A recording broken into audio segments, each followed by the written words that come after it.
সুস্মিতা আমার আজকে সাজিয়েছে খুব সুন্দর করে, আমার hair, sari, makeup and all করেছে, খুব ভালো লাগছে আমাকে, আর বাড়ির সবার খুব পছন্দ হয়েছে। তোমরা ক্লায়েন্টের একটাই আবদার ছিল, সেটা হচ্ছে আগের ছবি বা ভিডিও আমি না যেন করি।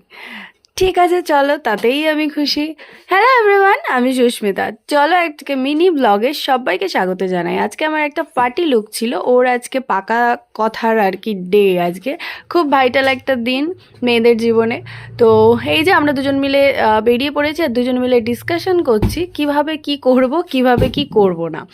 তো প্রথমে তো একটুখানি আমার দিক থেকে ভুল হয়েছে। এই প্রথমবার আমি যে ক্লায়েন্টকে সাজাতে যাচ্ছি, আমি সেই ক্লায়েন্টকে চিনি না, মানে আমি মুখটা দেখেও চিনতে পারিনি। তো এটা আমার তরফ থেকে ভুল। তো এই যিনি যাচ্ছে, আমি প্রথমে ভাবলাম এটাই ক্লায়েন্ট, অ্যাকচুয়াল তা না, এটা হচ্ছে ক্লায়েন্টের বোন। আর এই হচ্ছে আমার ক্লায়েন্ট, মিষ্টি ক্লায়েন্ট আজকে। তো